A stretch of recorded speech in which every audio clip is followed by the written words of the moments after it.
Hey guys, Steven here, Fanatic Perspective. We got some new tunes for the new Super Bowl promo. Shout out to BUSR.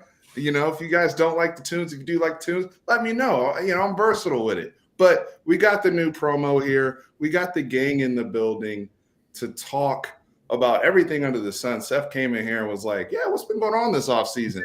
So, let's we about to break it all down. I appreciate Nino, Chris, Seth from Horns Down Podcast in here, and Nino from Nino's Corner. We're just going to be in here chopping it up. Hey, he said, nice BUSR intro.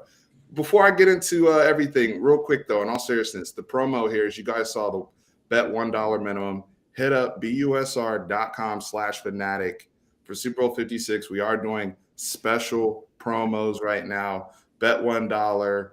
You get $10 for every touchdown. Promo code is LVI20. When you hit my landing page on busr.com/fanatic, it will look something like this. So you can utilize that promo. New signups. Appreciate everybody supporting the movement. Most importantly, subscribe to this channel. We're trying to grow the platform. We're trying to get to 12,000 subscribers. I appreciate it so much. Subscribe to Nino's Corner on YouTube. Please, please, please. And, for all you people in here, if you want to be a Texas fan and go hate on Chris and Seth, go take care of them over at the Horns Down Podcast. Marlon's like, we got the scum of the earth in here from the Sooner Nation. You guys in here on a Friday afternoon. We had to get together, Chris. Chris, you sent out the message this week. You said it's time, brother. So I'm gonna let you say your piece. Look, okay. First off, I just want to say, Caleb Williams, you know what? I'm glad you're gone. I'm glad you're going to the place that you feel like you're going to get the development at. Hey, that was a personal decision. That was a business decision for you. That's good for you. Mario Williams, hey, sayonara, peace to you as well. But I will say this right here. Okay? Don't come back. We don't want you back. We're fine. We're good. We're not healing. We're not doing any of that. It's dime time, baby. Dime time in Norman. I don't know. I think I can speak for Seth on this when I say I'm really excited about this season simply for what I know is going to happen. The emphasis on defense, different things that are happening. The vibe around Norman was never dead. We never went radio silent. And we never sat there and lost sleep over Caleb. It was just the fact that, hey, if he comes back, he comes. If he doesn't, he leaves. But at the same time, I will say this, though. I feel really damn good about where OU is at opposed to where we were at maybe 6 weeks ago, Seth. Am I right? 6 weeks ago about? Yeah, something like that. Yeah, something like that. What about you? Yeah, I mean, as far as I was thinking about it earlier, just today. About the Caleb Williams situation, and I wish nothing but success for him in life, but on the field I'm going to be rooting against his team, but not for him, but because of the coach that he's coaching, he's playing under now. So at USC I'm going to be rooting for them to lose just as hard as I'm rooting for Texas to lose every weekend. But I mean, I still think Caleb Williams I think he's a good dude. I really do. Like, I know there's OU fans out there that they held some hate in their heart for the guy, especially with because he's teaming back up with Lincoln, who is public enemy number one here in the Sooner State. But I personally don't feel any vitriol in my heart toward Caleb Williams. I think honestly he's really just doing what he believes is best for him, and honestly it probably is best for him. I mean, Lincoln at least has a track record of sending guys to the league and, having some success there, in his, young coaching career. So, yeah, as far as that goes, but like Chris said, I'm definitely excited for the season. Yeah, dime time is real and everybody's going to see it. I mean, people have seen it already, obviously at UCF, he balled out, but, I actually made sure before I made this statement, I actually went and did a little homework just to make sure that this statement I could say this statement with full confidence. Dylan Gabriel going into the 2022 college football season is the best quarterback in the conference. Period. Yeah. Better than Quinn. Better than Quinn. Better than who else? Who else is even in the conversation? Spencer Sanders, Adrian Martinez at K State now. Like they want to go. They want to go with Gary down there at Baylor. Said no. That team wins with whoever's at quarterback. We saw it. I mean, who was that backup that Shapen or whatever his name was that he did the thing too. It's and I mean Baylor fans are going to say that. Maybe other OU hater teams are going to say that, but. I mean, like, how can I would love to hear the argument that Dylan Gabriel is not the best quarterback, and and then he's got the plus of he's playing under Levy, who he's already been coached by that guy at UCF. They already have a history of putting up numbers, producing, so that gives me confidence as much as anything. Seth, I was going to say that.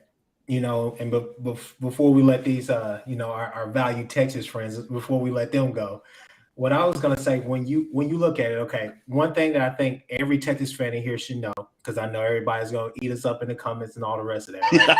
Bring it. So check this out. I get it, okay? Caleb Williams, the potential, the upside, it's all there. It's definitely a loss for us, okay? But when you look at the Big 12 as a whole, we're not talking about national championship implications and all the rest of that stuff, right? We're just talking about the Big 12 as a whole. When you look at OSU and you look at Baylor, look at what those teams had at quarterback. Neither one of those guys are guys that you say are elite quarterbacks. They're just guys that can honestly manage the game. And hell, you see Spencer Sanders is a turnover waiting to happen. I've been saying that and I'll say it again. But basically what I'm trying to say is that it's not, and you see who won the national championship with all the talent around him. He made some really great plays in that game, but at the same time, you could sit there and say, you don't need that A-list star quarterback to go do something. But what I'm trying to get all the Texas brethren out there, if I want to call y'all that, just to realize is the fact that when you look at Dylan Gabriel, put some respect on his name. I dare you. I challenge you. I ask you. Go back and watch his highlights. Go and actually break down the film on a Levy offense and see for yourself what a Levy offense, what a really good quarterback can do.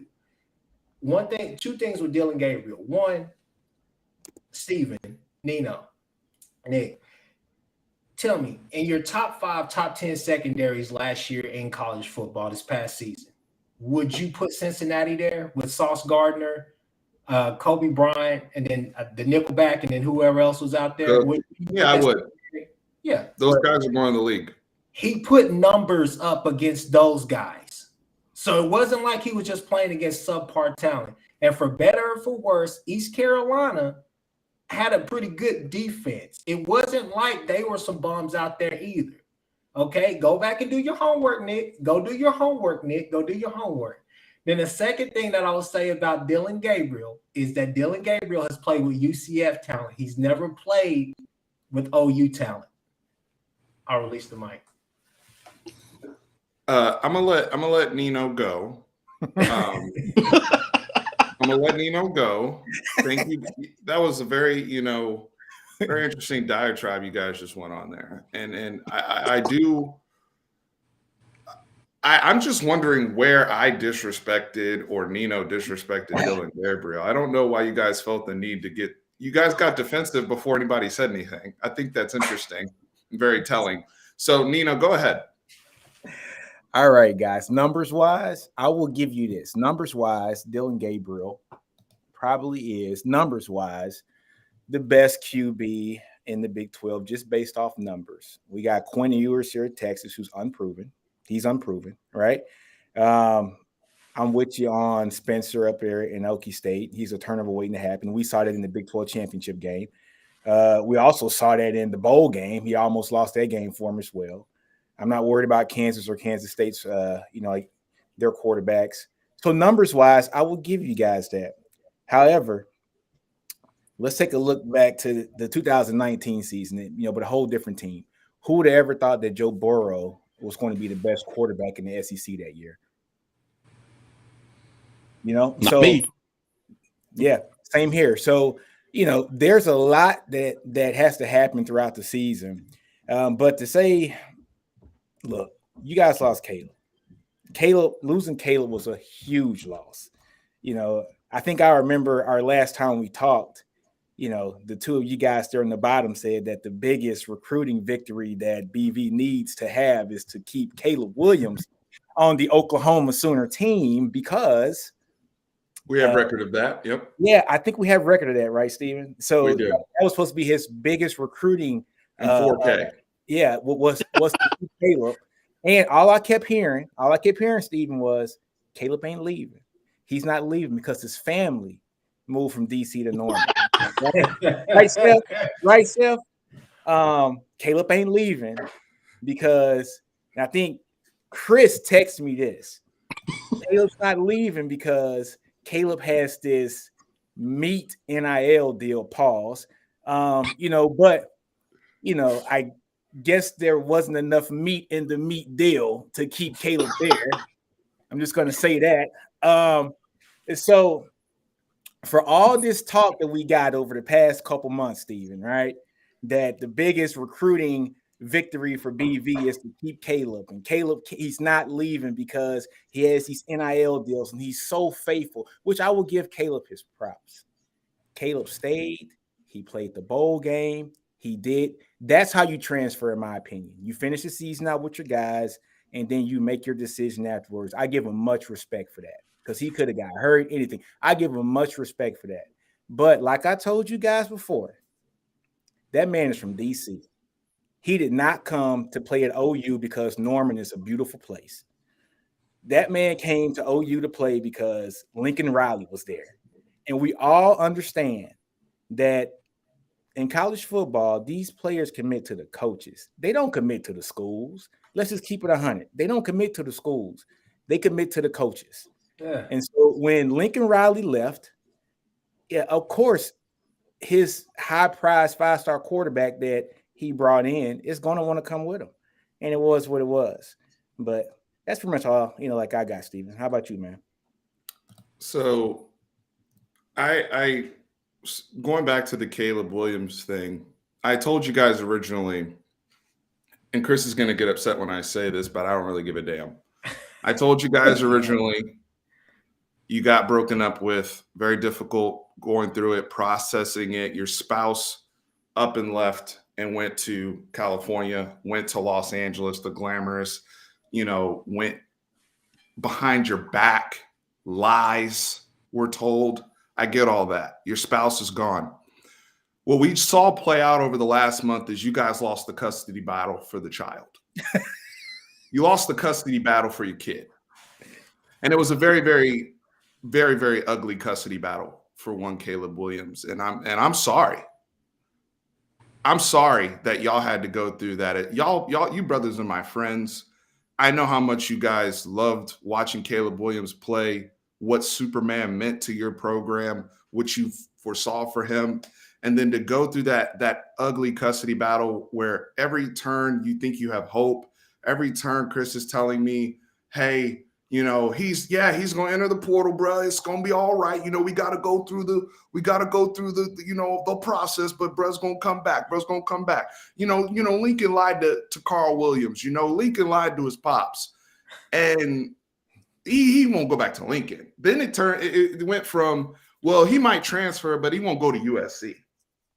He won't go to USC. Then it went to the Mario Williams stuff, and now we end up with Caleb Williams, as Nino astutely pointed out, following the reason why he went to Norman in the first place, which is the development and the quarterback and the whole reality and what USC can offer him as well. I mean, you guys just didn't lose Caleb Williams. You lost Spencer Rattler too. You lost Malachi Nelson. That's 3 5-star quarterbacks.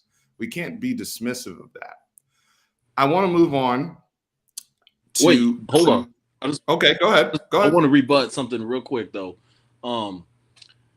So I'm totally cool with bringing up got you in 4K, got us on record, but I haven't changed my tone about saying that keeping Caleb Williams in Norman would have been Brent Venables' biggest win if that were to happen. I still think it was. And so it's a big loss. And also, if I had it my way, I would pick Caleb Williams over Dylan Gabriel. Like, I've never changed that. Yeah. So, like, that's not, and I don't think Chris That's is fair. either. So, like, it's not like we're moving the goalposts on that, like somebody was saying. So it's more so that, like, we're excited because we've got somebody that's still capable of, leading this team to a conference championship and possibly more, depending on what happens around him on the team.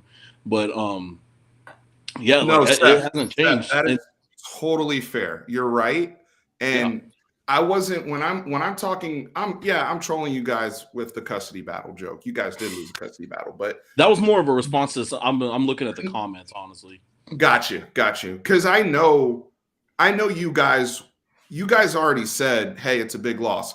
Now there are OU fans out here. We've seen them in the spaces. Yeah. Y'all run Twitter spaces like gangbusters out there. For like 7 So hours, y'all be deep out there in the spaces. Shout out to them.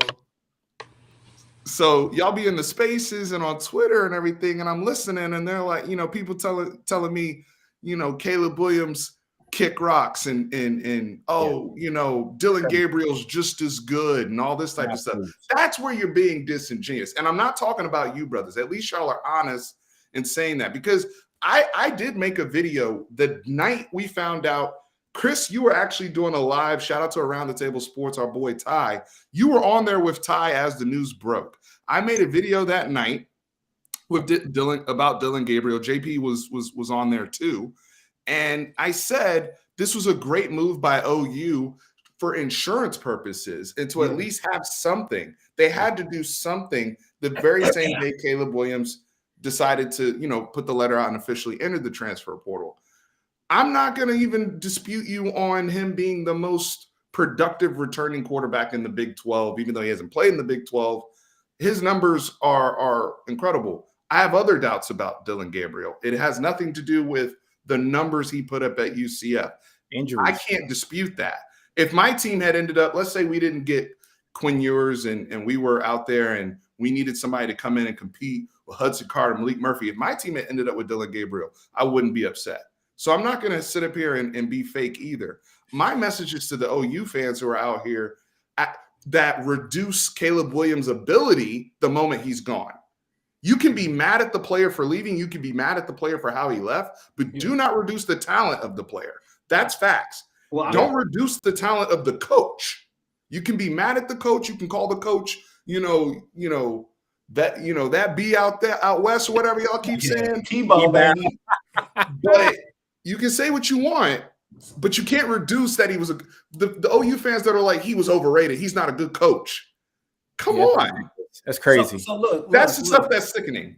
Look. Okay, first off, I'm glad you gave that little dialogue. Okay, because I was about to send you and Nick a message saying I ain't sending y'all anymore ahead of time so y'all can fill y'all in. Okay, I was trying to help y'all be educated persons, not just Texas fans. If y'all talk about trash, I was trying to help y'all out. But the second thing I will say is this right here. Look. I'll piggyback off of what Seth said, what you said. Okay, look, Caleb it's a big loss. Losing Riley and Caleb in the way that we did, that was a big loss. Not this past season. He was trash as a play caller. But before that, you would have heard me playing Madden, and I would have called myself the Black Lincoln Riley. Anybody that want to see me on Madden on the sticks, by the way, Chris516 in my gamer tag, Xbox, I will kill you, I will destroy you. Anyways. So I would always coin myself as the Black Mike Leach, the Black Lincoln Riley. Now I'm just me. I can't be that anymore because I can't be Tebow. That's not who I am. That's not who I was brought up. I was raised. No, you're the Black Levy. Oh my God. Anyways, that guy. I'm sorry. Go ahead. All jokes aside, what I was basically trying to say is that we're not going to sit here and say it the way that those two left and what they did for the program. Even in Caleb's short time and in Riley's 6-7 years here, I mean, it was great stuff. We saw what we wanted to, 6 Big 12 championships, made it to the playoffs, all the rest of that stuff. We felt like we were there. And now what we feel like is that we're making a transition into what the SEC is going to be like We feel like we're getting an early glimpse of that, and we got about a year, maybe 2 or 3, depending on what Texas and OU do with the whole, move to the SEC. We feel like we're transitioning into that, and that makes more sense to us. And that's one of the reasons why we're excited. Do you lose a lot of production from Caleb and possibilities? Yes. But when you look at Gabriel, you break him down and you break the film down, you're like, man, he may be a better passer than Caleb is right now in his career. Caleb's still a true freshman this year.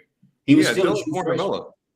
Yeah. Dylan's more developed right now. Yeah. And that's what I'm saying. With Gabriel, you feel like you have something that's polished. And if he could really build that chemistry with the receivers that are there, Marvin Mims, Jalil Farouk, Cody Jacksons, the Jaden Gibsons, I can go on and on and on. Drake Stoops, right? If he can build chemistry with guys like that, we are in store for a hell of a year. And like I said, go back and watch. Look at the splits. Look at how wide all those wide receivers are, how they stretch you out, how physical they are at the point of attack. If you go and watch the Levy offense, it's a beautiful thing to see it work. It's beautiful to see emotion. And I feel like a lot of OU fans put a lot of emphasis on the Caleb thing. And with Caleb, it wasn't the fact of how he left at this point. It was just the fact that it was so drawn out. I go back to what my uncle say all the time. I told Seth plenty of times. I was like, man, me and my uncle talking about it. He said, hell, I would have gave him 3 days to make a decision. That should have been enough for you to really figure out what else was over here and what's going on at other places. I don't feel like you needed to take visit after visit after visit and do all that stuff. 3 days for a presentation, he should have been good. Go ahead, Nino. So if Caleb would have left after 3 days, I guarantee you, Oklahoma fans, you guys to be like, he's a quitter. He's quitting on his team. He's not playing. He had 3 days to figure out what he's going to do after Lincoln left. Come on, man.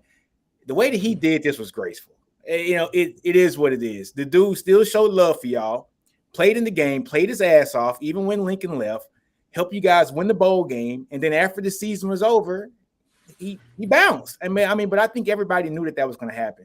But getting back to, I want to get back to the Levy offense and old boy saying, what's his name again? Gabriel. So I understand. Oh, you're gonna know his name. Look. I understand. He played at UCF. He did really good at UCF. And I understand he did well against Cincinnati, and we can say Eastern Carolina, okay, whatever, right? But look at the totality of that schedule, okay? Was it really that much competition? Also looking at Levy's offense, I went back and did the numbers on his offense at Ole Miss this year. Against Power 5 teams, they scored 31 points, I think twice, right? So I get it. They get a lot of yards in that offense, and it is what it is, but where's the points going to come from? And I'm not saying Levy's not a bad coordinator or what. He's a good coordinator, but I got to see it more than what we have seen lately. Yes, he did really good at UCF. He did good at Ole Miss, but at Ole Miss against Power 5 opponents, he's only scored 31 points twice. More than 31 points twice. So, yeah, we're going to see what Gabriel's going to do. To say that I think as far as being polished, as far as being somebody with the stats, yes, he is the best in the Big 12 as far as the stats, but he has not played in the Power 5 conference for a full season, and we're going to see what it's going to be like with him, like going against, just the different defenses here in the conference. The only thing I'll add to that, and, I don't know how I feel about, in terms of Gabriel, I think I like Gabriel a little bit more than you do, Nino, personally, because I really liked him, throwing the football against anybody. But what I will add in terms of Nino's conference point, my biggest issue with Dylan Gabriel's durability. Yeah. And this is why this is a legitimate concern. When you're struggling to finish seasons over in a G5 conference, he's not a very big kid. That's a cause for concern. And he does get banged up a lot. He's suffered a lot of injuries so far in his college career. So that's something that I'm more concerned about, because what does the depth look like? Yes, you guys have Nick Evers in the building now, right? He's early enrollee for y'all. Who's the other kid that's there? Did you get anybody else in the 2022? No, you got Ralph Rucker, and then you got I think Michael Bowens. Ralph I think Rucker. Michael Bowens Who is may be that? making the switch. Who the hell is that? He's a glorified He's a holder. QB transfer from Penn State last year, bro. Okay. Penn State's guy? Ralph Rucker. Okay. Ralph Rucker, he was a walk-on. I think he was a preferred walk-on, wasn't he, Seth? But okay, so we're at the point we're talking about. Yeah, I know. We're not going to talk we're about.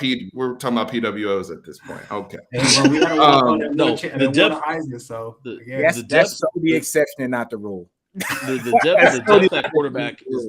depth at quarterback is concerning for sure.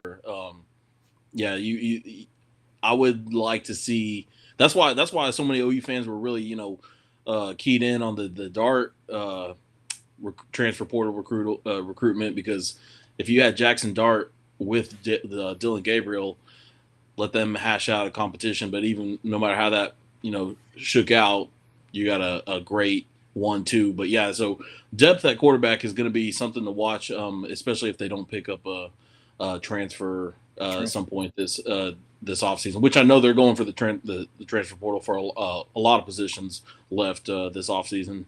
Yeah, I think you guys, the good thing is for y'all, you can get somebody in the second wave of the port. I think you just wait. There's going to be one of these QBs who realizes pretty early in spring camp that they're not going to play or not even have any line of sight, and you can scoop one of those people up. So I'm just saying, as it stands right now, that quarterback room is light with a guy who's injury prone. That's all I'm saying. Let's move into though our recruiting classes here, because Chris, you kind of came out. Somebody mentioned Auburn being spicy. There's no spicier place. There's no spicier place on the internet. I tell you what, though, Brian Harsin is one hell of a recruiter. I tell you that. Yeah, well, he got her to come. He got her to come to Auburn. Yeah, boys. Yeah. He hit the portal hard. He's getting 1,000, dude. When I saw he was from Boise, are you kidding me? Hey, they getting different out there. That's going to turn into. Must be them Idaho potatoes. Salute to that man, you know.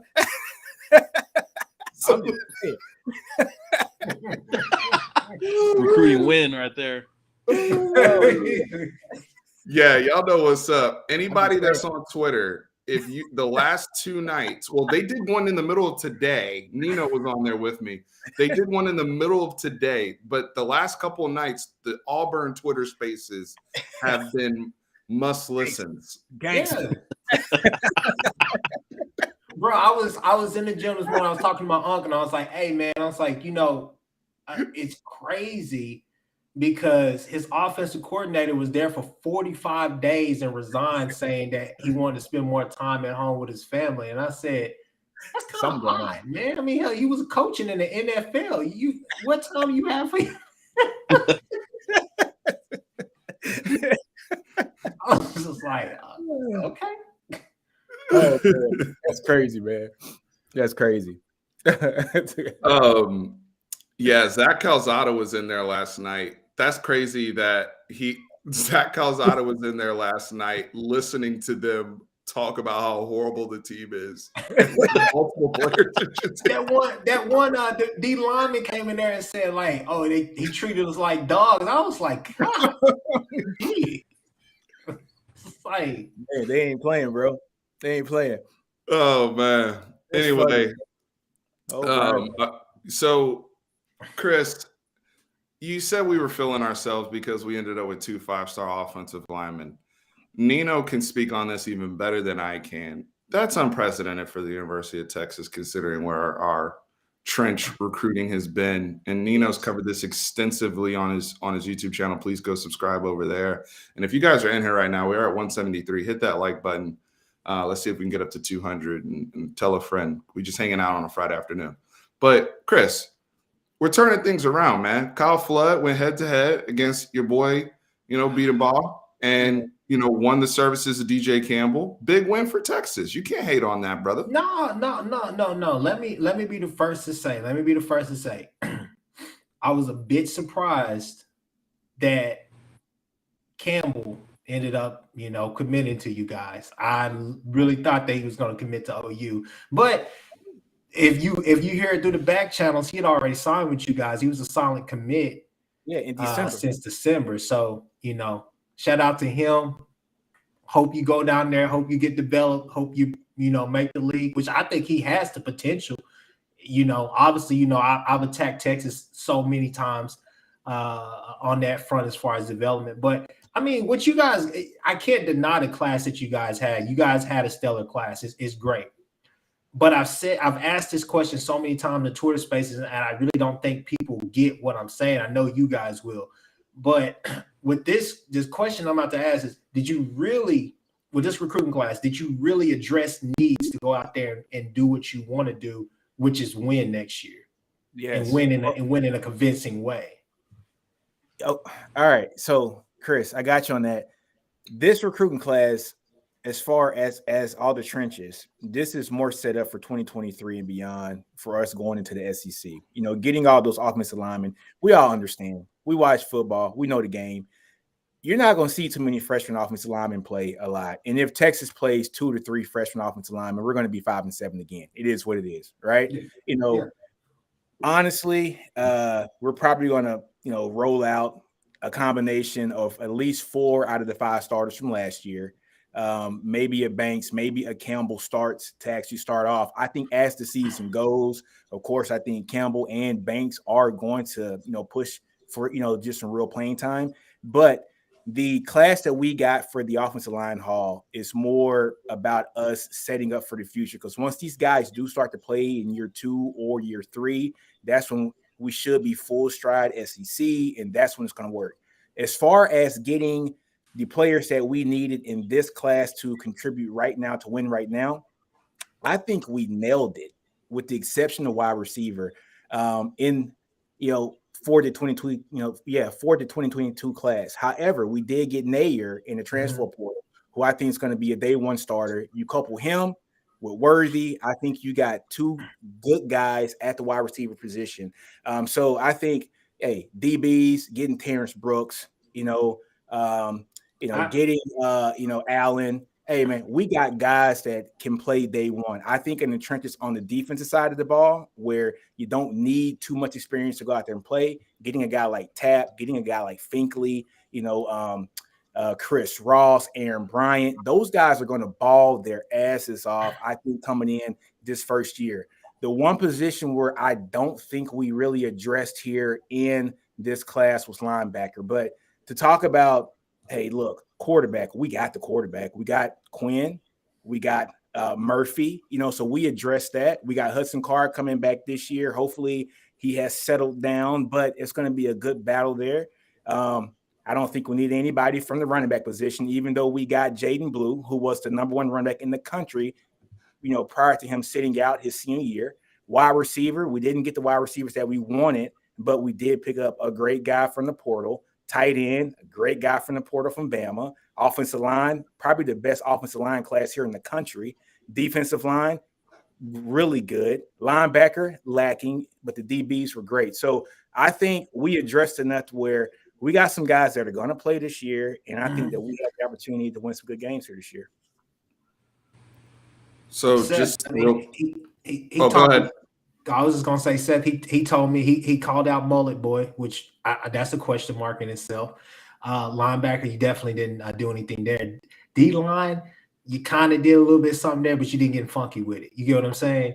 And then O line wise, yeah, you guys did your thing. I'll give you that. Money talks. You know what I'm saying? Bull crap walks, right? So yeah, y'all did y'all thing. But I will say this right here, Nayor. I watched some film on him. I went back. I said, eventually I'm gonna talk to Nick. I'm gonna talk to Steven. When I look at him, I'm saying, man, is this another sighting of Joshua Moore? Because this looks like a guy who could be. He will be there and then he'll be absent for a few games. And I was like, skill wise or just technique wise, he's superior to Josh Moore. But I was like, I don't. don't necessarily know if he's going to be able to translate, because the same thing you talked about, Nick, with oh boy, Dylan Gabriel. Same thing you Chris, say for him. He played against less Chris, competition. I can't let this ride. No, we're talking about a quarterback and a wide receiver, and we're talking about a guy who averaged over 20 yards. Man. I don't know. And Josh Moore, bro. No, I need to defend Isaiah Nayor. First of all, he was damn near 1,000 yards on like 50 catches, bro, and had 12 touchdowns. All right, that's production. Number two, you are disqualified from talking about Texas receivers after you came on this channel. We have you in 4K saying that you were not concerned about Xavier Worthy before the game, saying that he is not a threat. Yeah. We have you, brother. Bro, so he had one catch to start the game that went 60 yards. That's where all his yards came from. Stop. Brother, he had about 280. Thank you. What game are you watching? Stop playing. Man, hey, you was on that purple bottle too much at the game. Brother, you're disqualified from talking about anything Texas receiver related after you said that nonsense about Xavier Worthy. Seth is laughing because he knows it's true. He knows it's true. And I'm actually on record in that same video of he was my guy that I was worried about on offense was Xavier. I was worried about Xavier Worthy blowing it up, and I mean we obviously saw what he did. So, but I'm not trying to step in that argument at all. Just want to put. If people want to go back to that video, they'll see that I wasn't. No, you did. That was your player. You picked Xavier Worthy as your player that, hey, I'm worried about us being able to slow down. And Chris is like, I ain't worried about him at all. What he said. So, hey, Chris, Nair, 44 catches, 878 yards, 20 yards of reception, and 12 touchdowns. Those were his stats last year. He's 6'3", 210, 215 pounds. Big difference from Josh Moore. Intangibles. I watched film on him. I said, hey, this kid is actually really good. He should be able to. He's an NFL player. He's an NFL talent. I'm just saying, man. So how do we compare him to Josh Moore? Y'all thought Josh Moore was going to be the one last year. If Josh Moore never had that type of production. No. Chris, you came up there talking about Josh Moore. I think me and Steven were the ones talking about, hey, pump the brakes on Josh Moore. You know, I wasn't pumping the brakes. I even told you Josh Moore's not fast. He's nothing like Devontae Smith, how people want to make him look. No, he is not that guy. Like, pump the brakes on Josh Moore. And so, no. Nair is proven in his conference.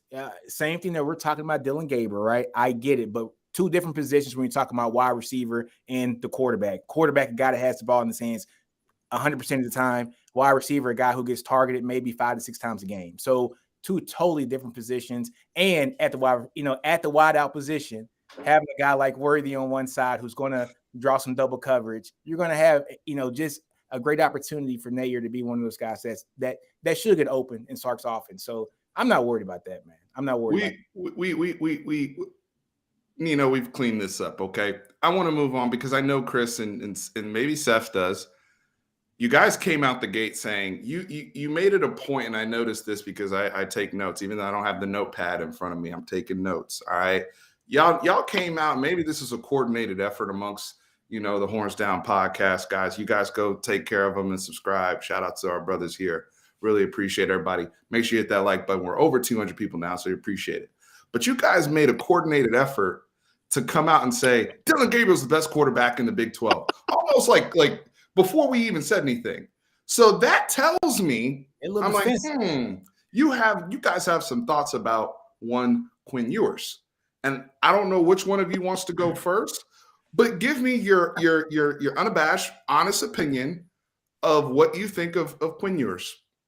I'll go first.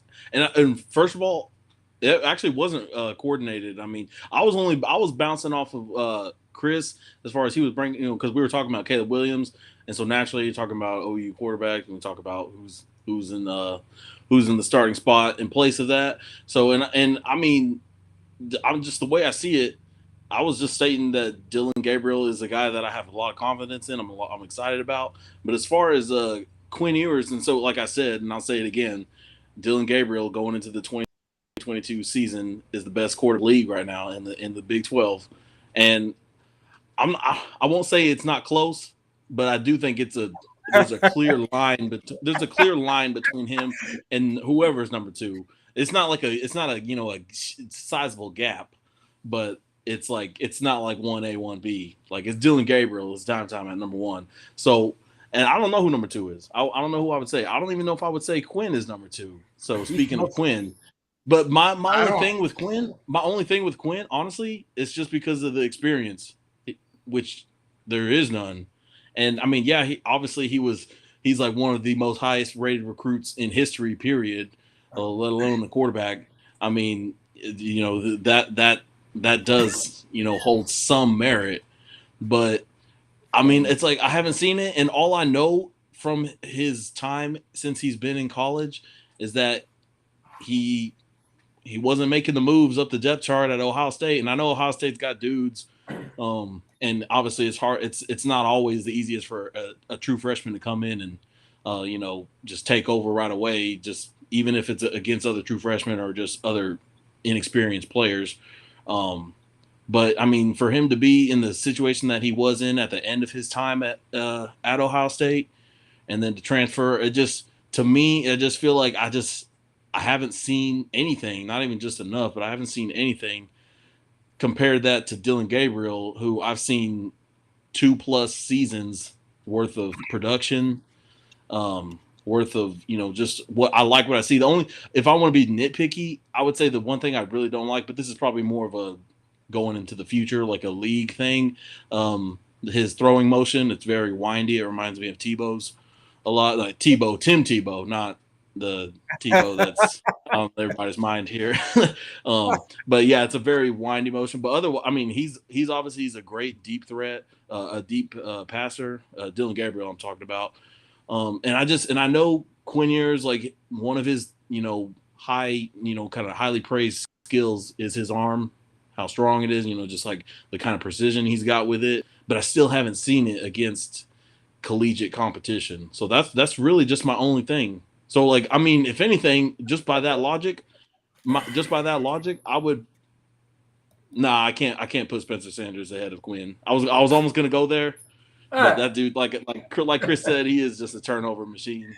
He's a turnover on legs. So I can't. But almost, just experience really just. But I think if Quinn is that dude, which I think going into the season, which we all expect, he's gonna go through the spring and the fall. He'll be the guy on day one. We're gonna see early. I think we're gonna see, like we did with Hudson Card last year. He's gonna get tested early. Obviously, I mean, was it week 2? Yeah. So it's like, and I don't, and if he ends up looking bad in that game, obviously it's like, well, it's Bama. You can't just automatically say. So I don't think that's going to be necessarily the test, but just those first few weeks I think are going to be telling. And at this point, I'm just not as sold. I'm not as confident in what I expect from him as I am in what I expect from Gabriel. I want to jump in here real quick before Chris goes. Two things. Number one. Yeah.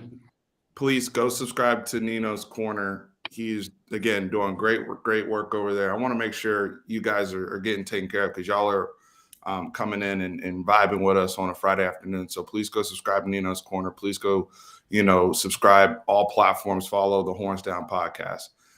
Number 2, and this is just my own personal opinion before Chris goes, just real quick.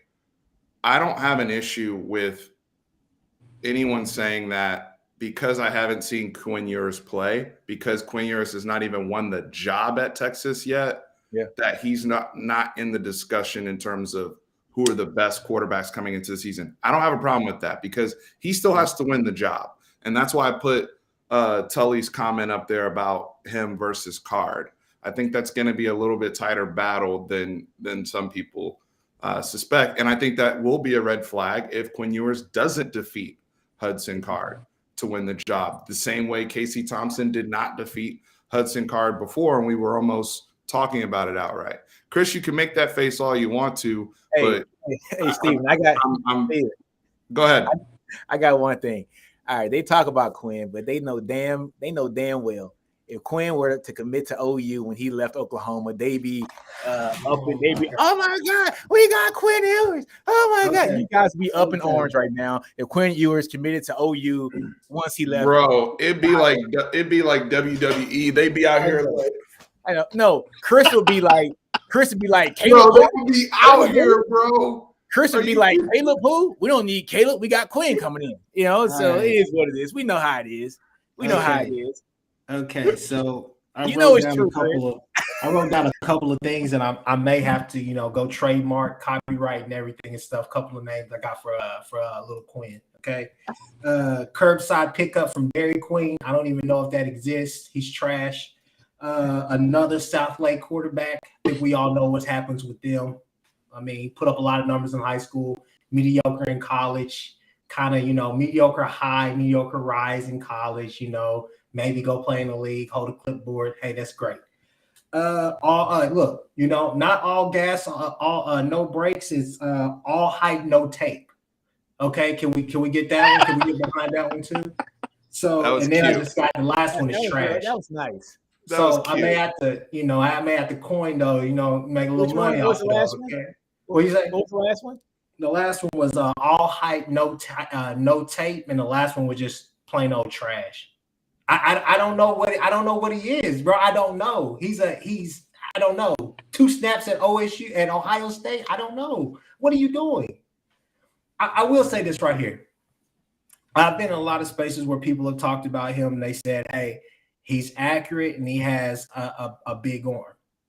Okay, that's great. I've heard Kieran. Shout out to Kieran. I've heard him say shout things out to Kieran. like, I know he's out there lurking. Kieran's like, man, y'all see Quinn Ewers back in his sophomore year against Omar and all of them. I'm like, bro, that's sophomore high school tape, fam. We're not talking about college reps. What are we doing? I need to see what he's going to be able to do, okay, in college reps. I need to see what he could do. Give me 2 games. Give me the Louisiana Monroe game, and I'll be able to give you somewhat of a feel for him in that first game. I don't think he's not going to be ready for Bama. I don't think Hudson Card will be ready for Bama. I'd like to get up to 30% off my auto insurance. What you doing, boy? Anyways,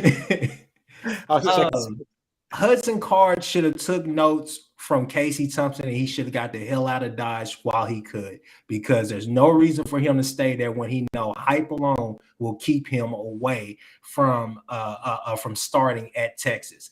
I think all the hype that was about Hudson Card is gone. Nobody wants him to be the starter. Nobody.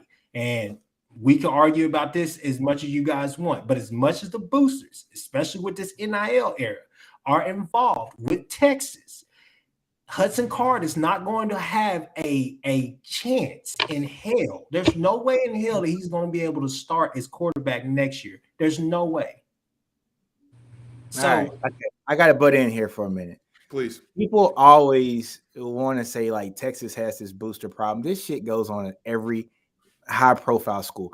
Every high-profile school has boosters that has money invested in the program. Every high-profile school has boosters that have a vested interest in having somebody play. Look at Texas A&M back in the day when they had 2 5-stars and a high 4-star all leave the program because Sumlin couldn't manage how to play everybody. I'm pretty sure there's some boosters at Oklahoma that wanted Caleb to play this year, but Lincoln went with. Weren't we just commenting on the Auburn spaces earlier? What were they all yelling about? Yeah, so I don't want to talk about every big time school has boosters that have a vested interest in having something done for their team, and so let's just keep it real. There are some boosters at OU that wanted Caleb to start from the top of the season, and you guys told us that because you guys said from the practice reports that Caleb was doing better than Spencer, last year, and that there were folks wanting Caleb to start from day one. Not just the fans, but people behind the scenes. So this is it. This is not just a Texas problem. I think that's the narrative that people, want to throw out there, is that Texas has this booster problem, and they don't.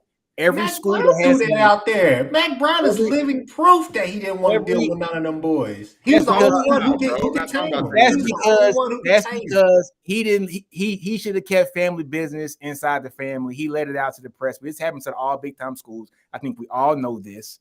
It is what it is. But Texas gets this bad narrative because people people always throw that out. Same thing happens at Bama. There's a fraction of folks that wanted Tua to start over Jalen the first minute he got on campus. Same thing happens at A&M. Same thing happens at OU. Same thing happens at Ohio State. It all happens. So that's just my 2 cents on the booster stuff. Caleb, so you hit it on the head with Caleb, though. Caleb Williams, correct me if I'm wrong, did not play his senior year of high school over in D.C. No. Right. COVID. And the conference, so I'm from that area. The conference he played in, that Catholic conference, I know people act like football doesn't exist sometimes outside of Texas from a high school perspective. But that conference he played in was legit. And he won that conference, I think, his sophomore year, if I'm not mistaken. And then junior year, they fell back because Gonzaga, they had some people graduate and took a hit. St. John's over there, DeMatha's over there. It's no good counsel. It's no joke. That's where Stephon Diggs went to school. So my point is, you guys had nothing but optimism for Caleb Williams, even though he didn't play. He didn't play his senior year of high school. He comes in, he was ready to go. He was ready to ball. Quinn Ewers, his senior year of high school was spent at Ohio State, was spent in the same quarterback room with C.J. Stroud and Ryan Day. And you look at that offense that he at least got to see. You saw, even in the Rose Bowl, when Olave and Garrett Wilson decided to opt out, they had Marvin Harrison Jr. ready to ball. Chris, you and I got on Twitter and we were talking about Emeka Nguba from Washington. The brother got in there. He got to play a lot in that game. He was ready to go. They have a good development process in itself. So I almost look at that like an internship for him. He got to go and sit and develop and get already a taste of college. That's a positive for Texas. But Stephen, Brian Hartline, there are definitely words out there that he spoke, okay? There's a lot of rumors out there that Brian Hartline was not the biggest fan of Quinn Ewers, right? Because Quinn Ewers had one thing that nobody else, he lacked the one thing that the other quarterbacks in the room had, and that was work ethic. He did not want to work. He wanted everything to be given to him. He thought he was God's greatest gift to earth. He thought all of that about himself. He did not want to work. That's one of the reasons. That was one of the bad draws on him. So when you have somebody that the word is out there like that, that's the difference between him and Caleb. Everything else you said correct. I agree with you on that. I'm not, I like to joke about Quinn Ewers and everything. I'm not gonna say he doesn't have a talent. I mean, hell, getting that rating, a perfect rating, that says something. That's amazing. Hell, those how are the big same of a fan I ratings am. We all follow for our teams. Yeah, and you know how big of a fan I was on rating. Spencer. Yeah, how big of a fan I was on Spencer Rattler, and he was rated higher than Spencer. But at the same time, that causes concern for me personally. If I hear some coach say, "Well, hey, my quarterback doesn't have a good work ethic," that doesn't translate. Okay, time out. Okay. I gotta say something. All right, so we're gonna get on Quinn about that, but come on, Chris. All the reports coming out about your boy, who you call the next Patrick Mahomes over there in South Carolina now. The cockiest, player wasn't a team guy. That's all the reports that came out about Rattler, was that self-absorbed, cocky, not a team guy, a me guy. But you defended him like he knew all the bodies that you had buried in your backyard. You know what I'm saying? So you can't knock Quinn, but then you backed up Rattler for basically the same comments, and you did it for a whole season. That was your boy. He's the next Patrick Mahomes. The only thing that him and Patrick Mahomes got in common is they got the same kind of curly hair. That's it. So I want to ask, there's one point though. Also, Jesse's super chat. Thank you for the super chat, Jesse. And I know you had a, more so negative comment towards Quinn. I want to address your point here in a second, because Chris made the same comment about Southlake quarterbacks and, the perception of what high school you come from. Chris, when did that quote from Hartline get out? Was that during the season while Quinn Ewers was there, or was that after he left and hit the portal? That was on his way out. Okay. That was on his way out, right? So I'm always a little questionable. I'm not saying Hartline didn't say that. I'm not saying, but what I am saying is I noticed that the tune with Ohio State fans in general on some of their boards and some of the information that started to come out did change when he decided to hit the portal, because they knew either Jack Miller, it was most likely Jack Miller, especially after he got in trouble with the DUI. They knew Jack Miller was leaving. Mm-hmm. So they really did at that point want to hold on to Quinn. Now, Ohio State made out okay because they ended up signing Devin Brown. Yeah. But the point is, I've seen stuff like this. Now, Marlon also brings up a legitimate point about Quinn getting homesick. I do remember hearing some of those things in Ohio. He was in a tough spot getting in there in August. Now, some of that his own doing, sure. But you're now back home in Texas in a place you want to be. We'll find out. We'll see firsthand. That's my energy. We'll see firsthand starting this spring. Don't act like Texas A&M wasn't his first call. Texas A&M, they weren't moving off of Connor, bro. Whatever you want to say. Texas A&M and Texas Tech were in on. If he wanted to be at Texas A&M, okay, he'd be there because they have no quarterback now. They got it. They got has three. They have what? Two. They got the kid from LSU. They got the 5-star, and then they got the Haynes. Connor Whiteman. They still have Haynes.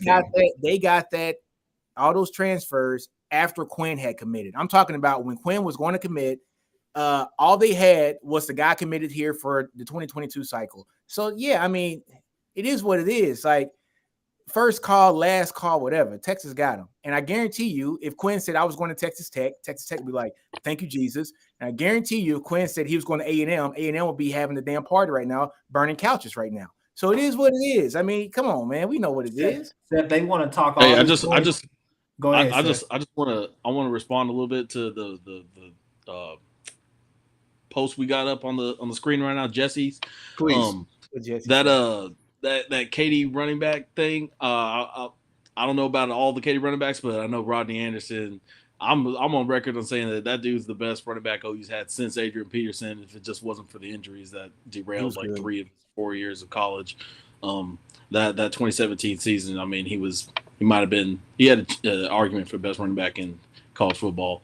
But otherwise, I just wanted to push back on that little bitty thing. That's the hill I'll die on. If I want to push back on the Katy thing too. And I have two players, and one of them. See, the brother, I understand some of these brothers are hurting because Kyle Porter didn't live up to the expectations, and I understand.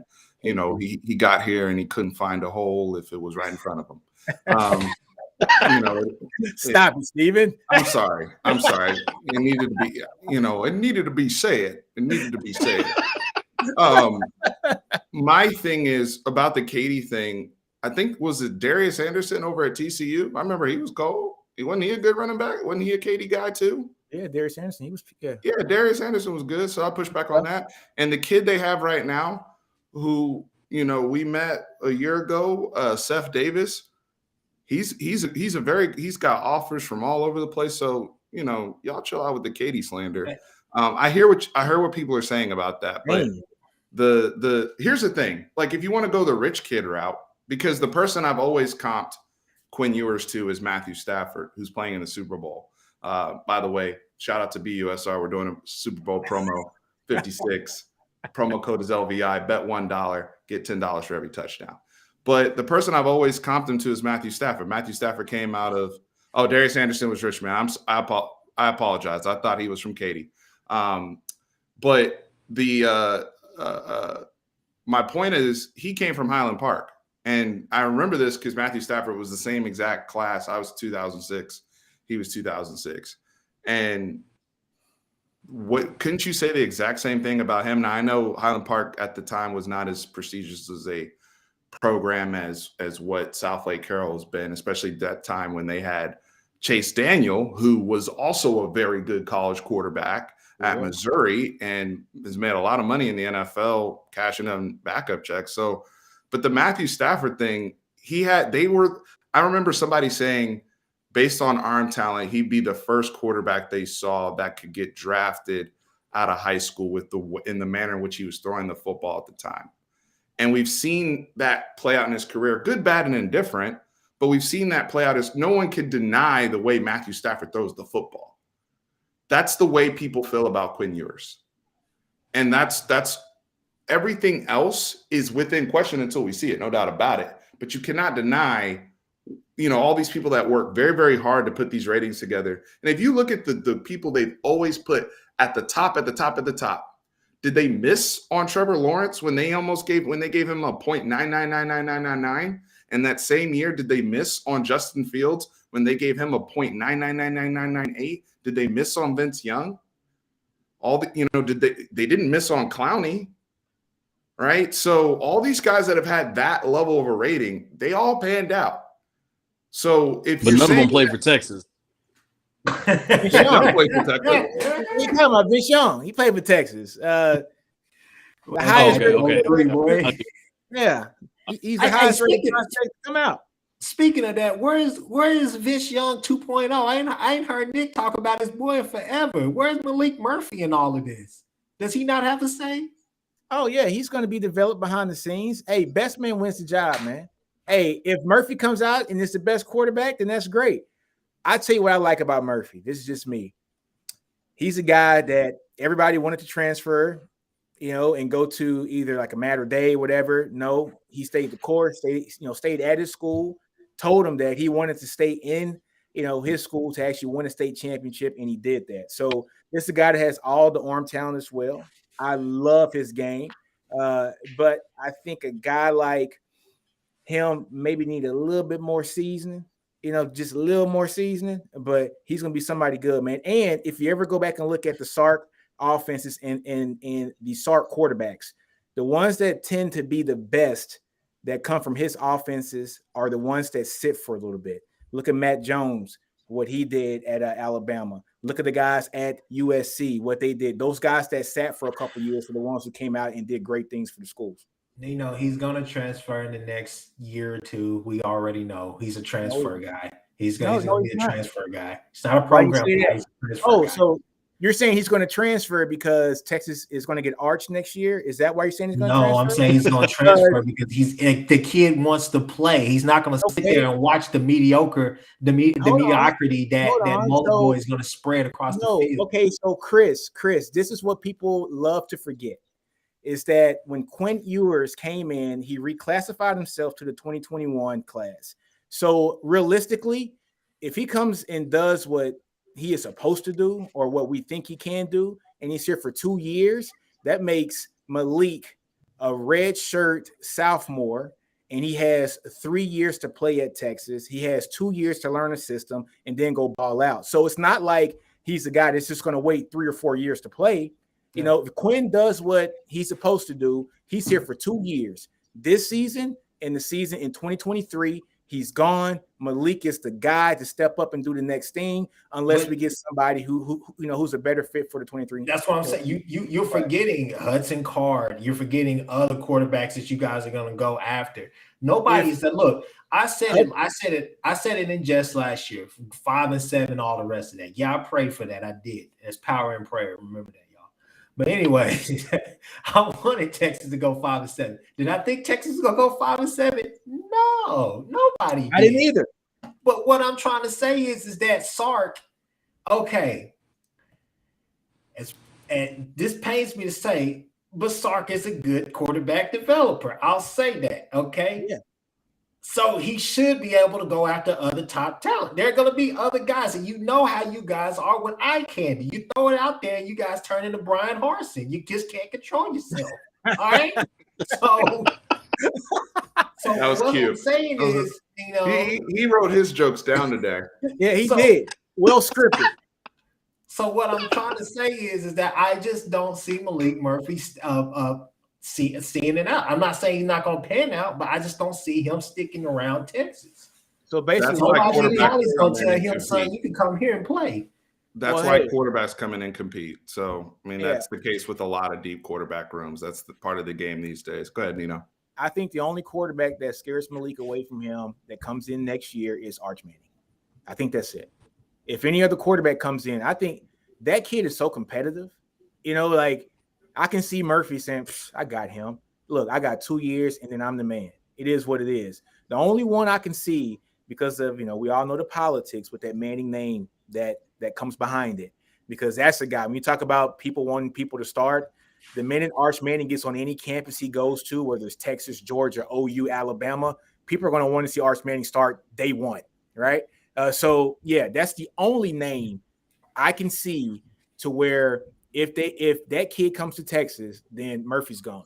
You know, that's just my opinion. But I think if Murphy buys into the system, which I think he already has, because us getting Quinn and him still signing lets you know that he has bought into the system and lets you know that he understands that he's going to have to be here and sit for a couple years, because not only is he in front of him, Hudson Card's in front of him as well.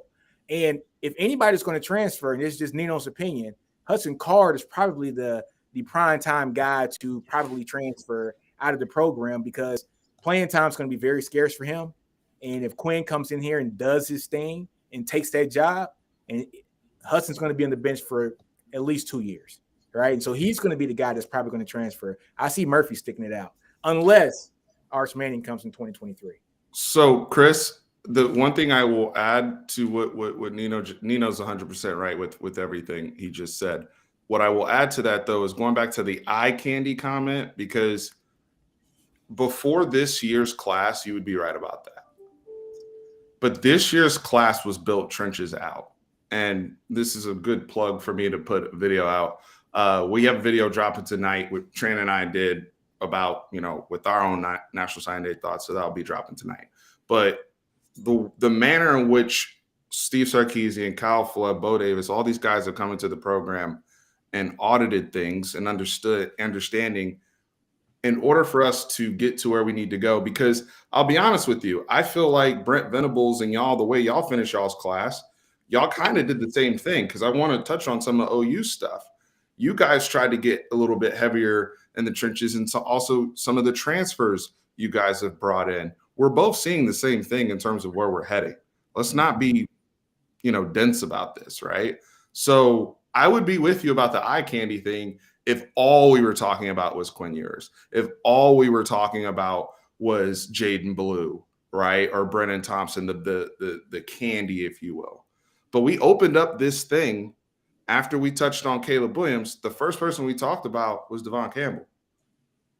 Mm-hmm. We talked about Kelvin Banks. We haven't been able to talk about guys like that in years. In over a decade. Let's be real. Justin Blaylock. That's almost 20 years ago. It's almost 20 years. Yeah, almost 20. That's like 15 years ago.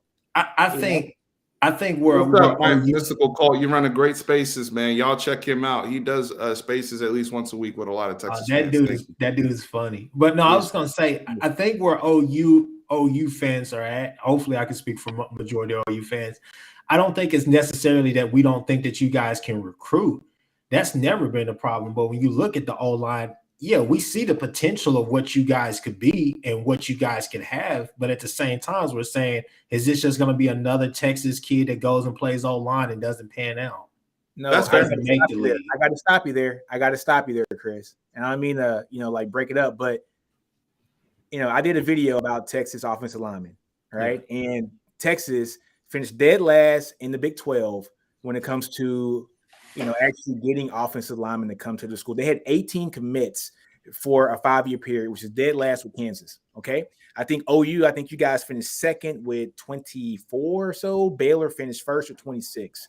Right. And Texas, if you go and look at their offensive line, the previous two staffs did not prioritize getting quality offensive linemen. Yes, we had great numbers when it comes to the class numbers, right? But we were a damn Ferrari with Walmart wheels on it. We had all the speed positions. We were going to get all the skill positions. We had all the running backs, all the cornerbacks. We had all the safeties, but we never had the necessary D linemen and the O linemen. All right. So yes, we can talk about the Texas classes, and yes, the classes number-wise were great. We had a lot of great skill position guys, but we never built it up from the trenches. And I think that's why people are so excited right now, is because Sark definitely put an emphasis on building the trenches, going out and getting 7 offensive linemen, which might not be fruitful for this year, but starting, I'm telling you, next year, 2023, when those guys get some season, get some off-season workouts, with Cal Flood, who many believe is, if not the best, one of the top 2 or 3 offensive line coaches here in the country. A guy that's done it not only in college, but a guy who's done it in the league too. Chris, you can shake your head all you want about Cal Flood. All I know is Cal Flood. Not only has he done it. It's not that, Nino. It's the 2023 comment when you guys still have freaking B. John Robinson back there that I keep saying, bro. He's a bell cow for y'all. He's a one-back system. Don't get him hurt behind freshman. Chris, but that's what I'm saying. So you're agreeing with me. I said this is not about this year. If you're looking for instant gratification from a freshman offensive line, you're crazy. These guys need to be developed. These guys need to sit and let the game come. Their bodies aren't strong enough as an 18-year-old kid to go against a dude who's 22 years old and who's been in the system, in a strength program for 4 years. So if Texas wants to roll out the freshman Fab Five for the offensive line, it's going to be a 3-9 season. Let's just keep it real. That's not going to happen, though. I mean, the coach, and Sarkisian talked about this at his presser, and it's funny because I won't even get to that point about Chip Brown and all that. He doesn't like Chip, but the point is he went into detail about, with the nuance that's required from the offensive line position, off the field in the weight room, as well as on, communication. We all understand it. You guys understand this better than we do because with beat and ball and the production you guys and the guys you sent to the NFL and OU, you understand what that takes. Look no further than Creed Humphrey and how they were able to communicate and be on one accord with that offensive line. That's what we're looking to establish here with Kyle Flood. Now, I will say this. There will be guys, maybe a Kelvin Banks, maybe a Devon Campbell, maybe even a Cameron Williams, who start to work in throughout year one. Mm-hmm. But when we start out the year against UO Monroe with 5, they're not even on campus right now. So that is an unfair expectation. What I am excited about, though, is with Kyle Flood, what can he squeeze one last, bit of juice out of the guys that are currently there? Jake Majors, Junior Angelau, Hayden Connor, who's only a freshman as well. Yeah. Some of the people that are there to buy us some time to where we can get to a point where, we can put some of those guys in the incubator and really, really let them develop. Because I don't think that the guys that are there are as awful and all this type of stuff as some people are making it out to be, especially considering the way they finished the season. So let's see how that plays out as well. I think that also buys them a little bit of time. I want to talk about y'all's class because y'all did finish 8th in the country, according to 247 Sports. And, it's a very good class, in my opinion, especially with all the coaching stuff that happened. Y'all took Kobe back, even though he said that he wasn't, trying to get a bag. He's only here for football. And then he comes on Twitter and says he's trying to get a bag. So, my DMs are open for all NIL deals. Let's set go. Hey, Chris. Tell Kobe he can go take Caleb's meat deal. Jeff, go ahead. I'm not. Because we can talk NIL. We can talk NIL if y'all want, but Seth, go ahead. NIL. I want you to. Why are you deflecting from your recruiting class, sir? I said I want to talk about your recruiting class. You say I want to talk about NIL. Seth, go ahead. Yeah, I mean, I'm definitely excited about the recruiting class. I mean, honestly, this might be as good, as well of a recruiting job with what Venables and the staff did over the last month and change that Lincoln and his staffs have done, in the years that Lincoln was at OU, at least since 2017 when he became head coach. Just considering, the circumstances, I don't know if, and I also think a lot of credit has to be given to Bob Stoops and Joe Castiglione for how they kind of bridge that sudden transition in between the end of the regular season and the bowl game, and what they did, because obviously by then, it took over a week or so before they named Brent Venables the coach, and by then, the early signing day period was right around the corner. And so what they were able to do it was more than just salvaging this 2022 class. It was, I mean, they really turned some heads, and you know, they and you know, if you look up, you know, who are the winners and losers of the 2022 cycle, you know, OU is pretty much consensusly listed as a winner in this, and it's because of what they were, not only the guys that they were able to keep, but a lot of guys they were able to flip. And just specifically, I guess, as far as like guys I'm excited about, I mean the defensive signings, you know, D line, and you know, we talked about Kobe McKenzie, linebacker, and the other linebacker that they picked up, Jaron Kanak. Yeah, those dudes, especially Jaron. I mean, those are like those are. Yeah, and those are the guys that like you expect to see at Clemson. You know, when Clemson, you know, when Venables was at Clemson, those kind of guys where they just churn out these dudes that just pop off the screen. But then, you know, another guy I really like, you know, Gavin Sawchuk, the running back out of Colorado. That guy, I mean, I think he's one of those guys that's like kind of that typical, just productive OU back that just like maybe like a Kennedy Brooks, where not necessarily style-wise, but just as far as he's just going to get, you just know what you're going to get out of him. I think he's that kind of a player with the potential to be even more than that. But I think he's going to be solid for his whole career as long as he stays at OU.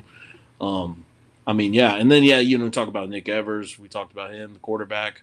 You know, I think he's definitely a project, but he has skill, obviously. It'll be interesting to see how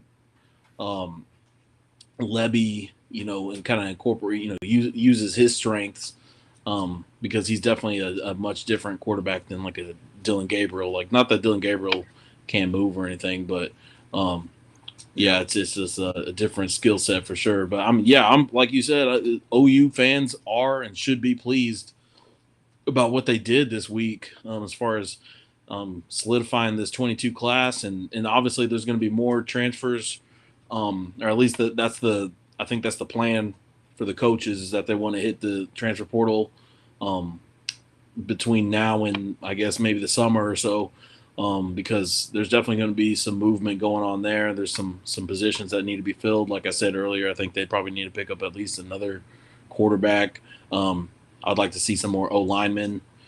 But yeah, like I think it was a home run. I won't say it was a grand slam if we're going to use baseball analogies, but it was a home run.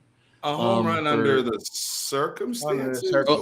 Under the circumstances, okay. Yeah. Under the circumstances, yeah. Like, it's a good class.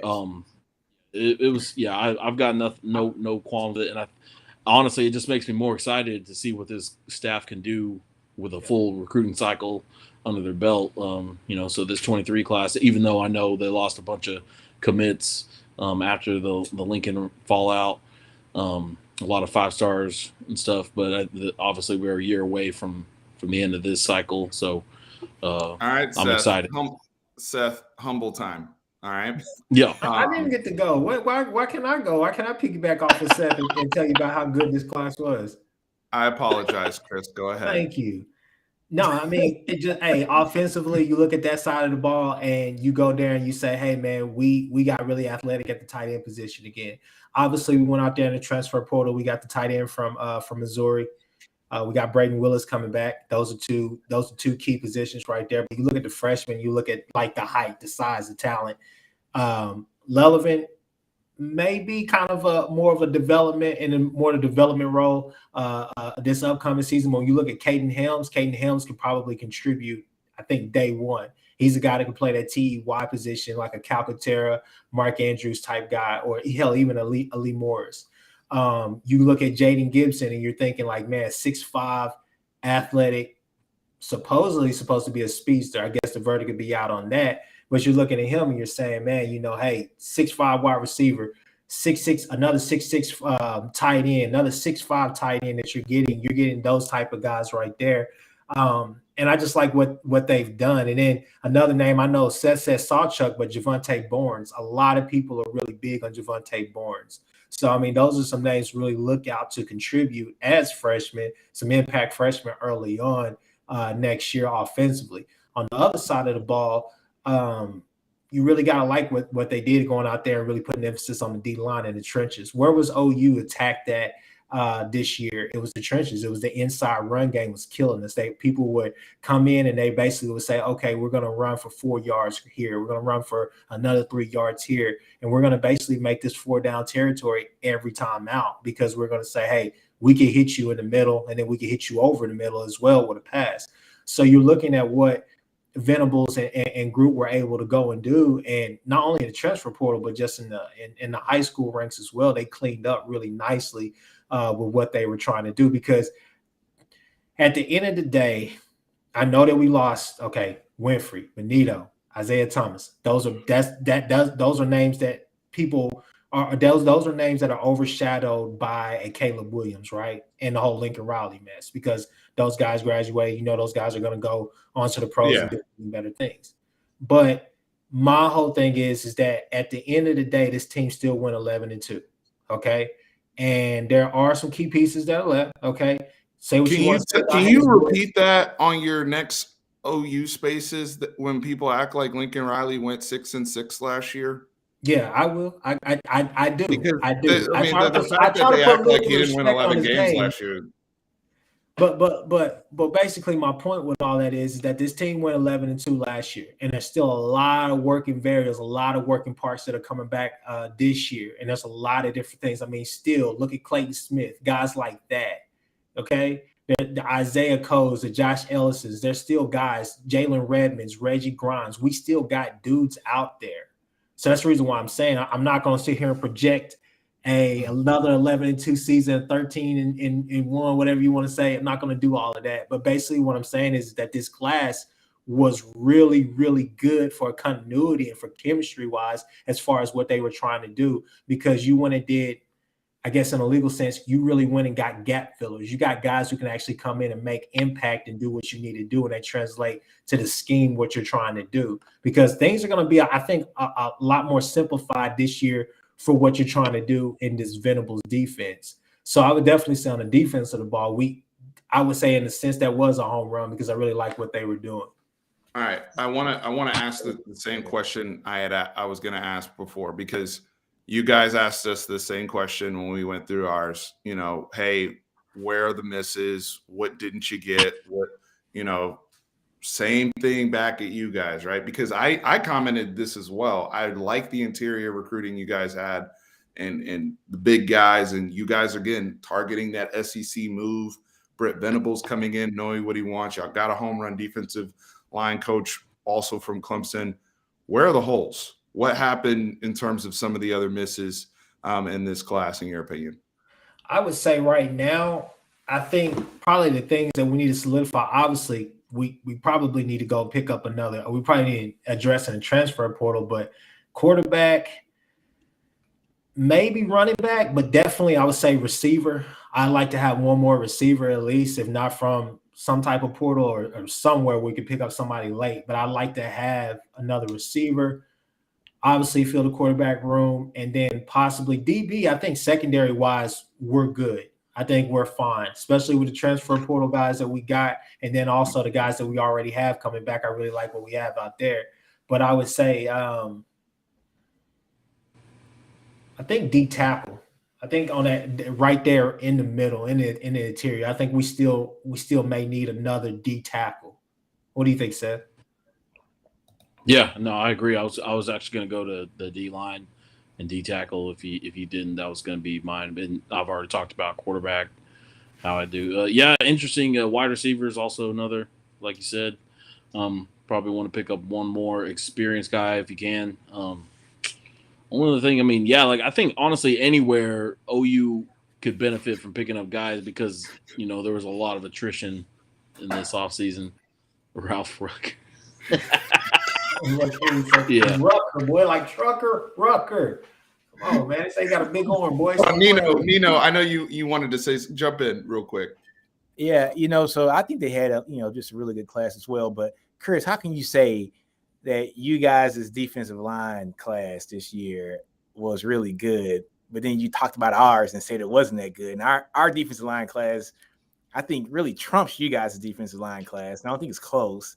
As That's long as not- y'all keep running Coburn out there, ain't nobody worried about a damn thing y'all got in Texas, boy. Stop playing, don't be boy. worried about it. Don't be worried about us, man. Coburn was out there on the island trying to chase boys around the field. I was like, he gonna run out of breath before he You gets see, there. this is a Y'all, tactic somebody he was uses No, very I'm often in talking. the I'm talking courtroom. about our commitments for this year. I think we had a hell of a defensive line class, and you didn't give us no respect. I give you guys respect. I'm a realist. You know what I'm saying? You guys had a good class, but I think our D line class was on par. Well, I shouldn't say on par with the O line, but it was really damn good. You know, to get guys like a Bledsoe, to get guys like an Aaron Bryant, you know, Zach Swanson, Jamon Tapp, a Finkley. You know, these are guys. You know, I just named. I think 3 of those guys are top 150 guys in the country. So, you know, we did pretty well also. All right, this is where I want to take the last part of this before we finish. Big 12 outlook. Right now, and I think this is, let's end, we can end on this topic. Overall, going into spring, and again, I keep saying it, there's going to be a second wave of shakeup post-spring in the transfer portal where we all can kind of, fill our last second needs and try to feel better about things. What is your, just in your mind, who are the contenders and who do you think right now? And I'll start with Seth. What's your breakdown overall of the Big 12 conference? I'll just put it that way.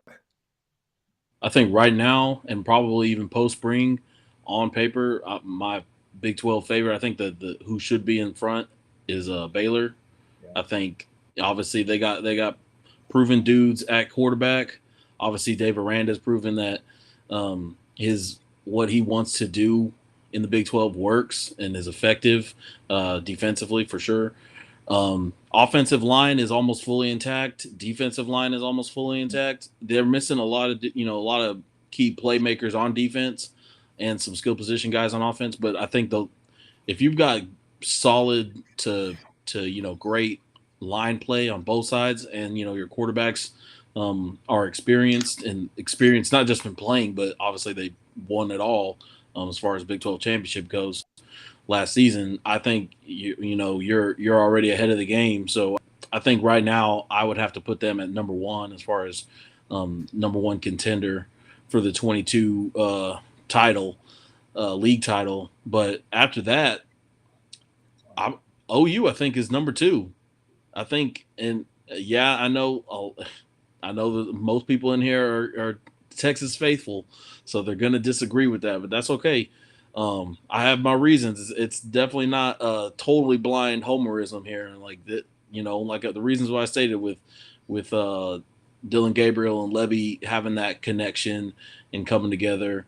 And yeah, I agree with. I think there are concerns on OU's QB depth chart, and as well as with Gabriel himself, like we had talked about, as far as his injury history, and he's actually coming off a pretty big injury last season. It was a collarbone. He all right. Yeah, that's a big injury, sir, for a quarterback. Yeah, I'm not, and I'm of the group that he's going to be 100%. I mean, from all I've heard, that it sounds like he's, it's not something that should be holding him back, really. I mean, unless we hear reports otherwise in the spring or something. But, and then just with I just have total confidence in the staff. Offensive staff is mostly the same, other than Lincoln Riley is gone. You've got all the skill position guys there, and then what Venables brought in. You got like Todd Bates, who obviously he's a big name in college football as far as assistants go.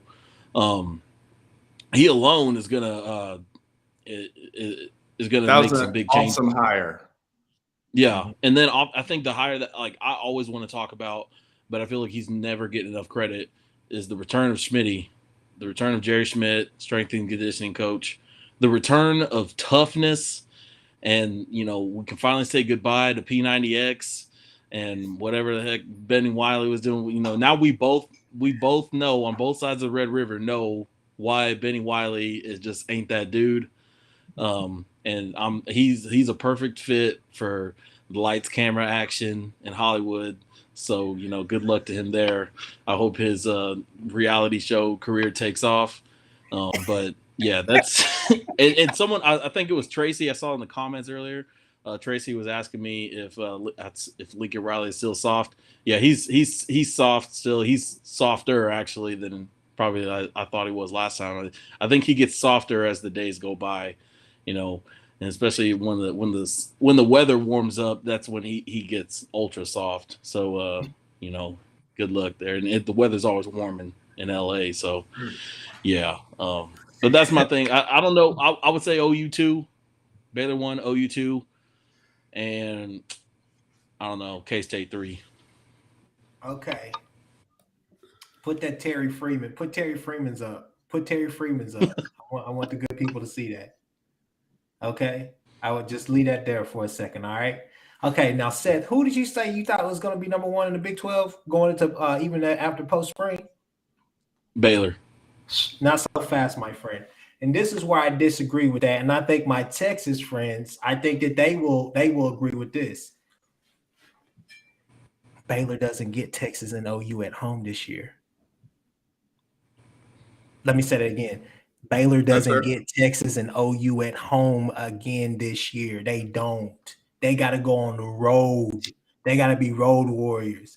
You ain't gonna be able to go in there in K-State and all them other places like that. It's gonna be hard hitting. We're gonna love that. We're gonna attack you at the point of attack. You don't get OU and Texas. I'll say it one more time. You don't get OU and Texas at home again this year, and I think that that's crucial for a lot of reasons. Okay, to be honest with you, Texas should be able to go to O State and beat O State this year. There's no reason that they should not be able to go there. Okay, and beat them. They lost that game out of sheer luck last year because Spencer Sanders has made some passes. I'll give him that. Okay. But Baylor, I'm not going to disrespect them. They came out there and they did what they had to do against OU. And they did what they had to do against Texas. But at the same time, I think just the fact that you're going to have to play those games on the road, you know that your quarterback is not that great. You're going to be it's going to be a different philosophy for both teams. Both teams put a lot of emphasis on defense this year. You guys went and got arguably probably the best steal as an analyst out of anybody. With Gary Patterson. All right. He's special assistant to the head coach. Special assistant to the head coach. Okay. I'm just saying, as long as he ain't got that guitar in there trying to make country music, y'all will be all right. But when you look at what we're doing with Venables and the punishing, relentless, attacking defense, suffocating defense as he described it, hey man, Baylor gonna have to make plays, and Bohannon, that's who I'm really interested to see. Is he gonna be able to take that step? Okay, I'll leave Baylor alone. So to me, obviously, I would say I think it's OU's to lose, but I'll go ahead and side with Seth. But I think that is something to look out for, is the fact you got to look at schedules too. Then I would say, yeah, Baylor, OU. Until I see what y'all look like against Monroe and Alabama, which I think early on in the game, y'all have some success against Alabama. Y'all are going to be up for that game, second game of the season in front of your home fans. It's going to be a damn good game. But at the same time, I probably have to put O State above y'all right now. So I would go, my top four for the Big 12 would be Baylor, as hard as that's to say, OU in a T1 position. Then I would say O State, Texas. And then I'd probably say, you know what? Now, this is where it gets freaky out here for me. Texas Tech, number 5. I like what they got going down there. I just want to address Texas Homer just real quick with the comment we got pulled up. Yeah, I mean, the head coach. You know, when I would love to bump into Lincoln Riley on the sidewalk. You know, at the same time, though, if Brent Venables is walking down the sidewalk and I accidentally bumped into him, I'm handing that man my wallet. Just right. I'm not even gonna I don't want to fight him. He's crazy. He talks really fast, and he always talks with like a sort of a smile, like he knows something you don't. So like he probably would know like my weakness just instantly, just sizing me up. I would not fight that man. Dude scares me. He does pull-ups, and then he walks with a cane, you know, sometimes, but he still does pull-ups and just like on recruiting visits and whatnot. So that's a dude right there. Texas Yeah. Homer is in PFT. love with he's in love with Kyle Flood. You know, Yeah. y'all see that little tweet that he had? He's gonna give Kyle Flood a big kiss out there. I was like, hey, yo, stop that. Kyle Flood is not. He's a good money man. He's a big money man. He's not a good recruiter. Couldn't recruit without the money. Hey, don't be talking about Homer like that, man. That's the homie. I want to hold on. About the Kyle Flood, maybe I misheard that. Yeah, he said he's a money man and not a good recruiter. That's what he said. Okay. All right. Okay. I mean, I'm sure that's your energy since forever that guy was, maybe he's still here or not, that said we were ignoring Texas A&M, which is funny to me because if we started talking about Texas A&M, everybody would tell us, oh, y'all are focused on them. And then the moment we focus on our schools, you know, we get criticized for not talking about Texas A&M. So I'm just confused, you know, damned if you do, damned if you don't. For the Texas A&M guy. Congratulations on your number 1 overall class.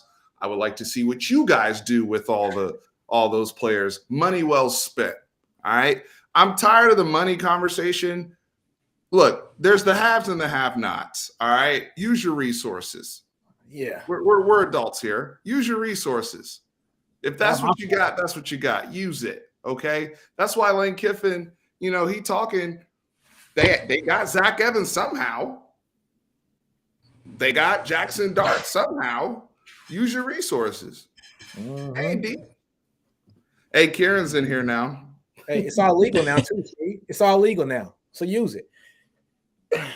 What do you say? Cal Flood took Brock and my brothers from UT. Yeah. Did he use money to get them? Like, come on. Kieran No, it was just the lack of talent, the lack of NFL talent that you guys had here. The development, it just wasn't there. Legacies that left. All right.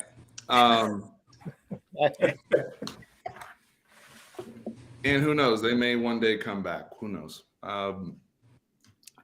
I think in terms of conference outlook, I really like what I'm seeing from Joey McGuire at Texas Tech, and I think that was a special hire. And I don't say that very often. But in year 1, we haven't seen anybody come in year 1, not that I recall. And that's kind of a question I have about your guy, Brett Venables. All these anytime a first-year coach comes in, there seems to be, you know, sometimes even Dave Aranda, right? 2 wins. And granted, that was during COVID, different circumstances, different roster. Matt Rule. Yeah, you know, Matt Rule struggled his first year. Steve Sarkisian struggled his first year. Across the board, I mean, the only one that didn't struggle was Lincoln. It's the guy they hate.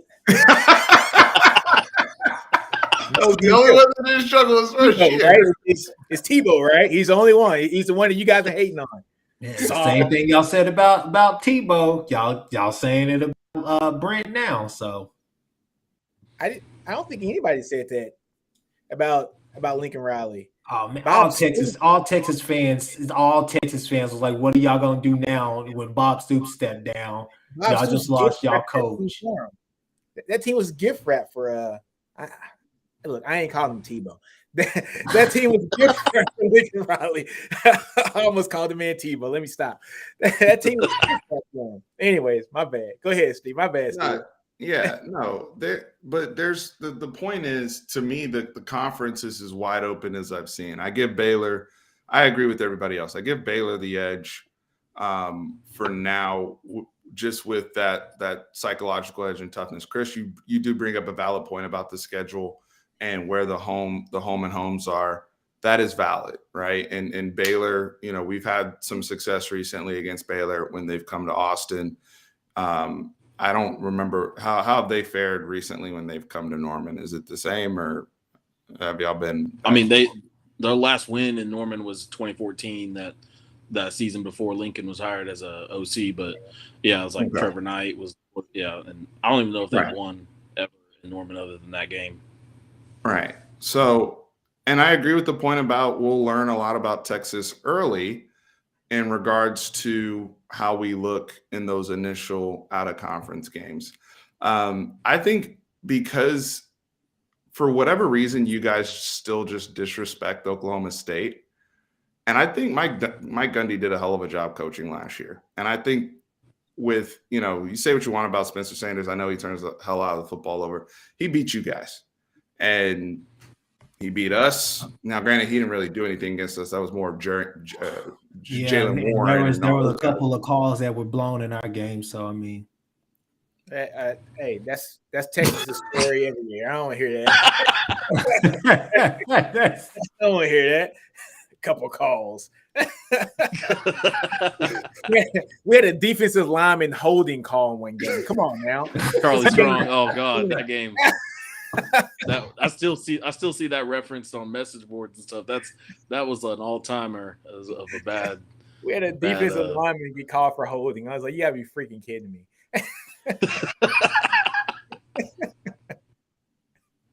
And the only thing I'll add is I don't want to drink the Kool-Aid, but the conference is open in Texas.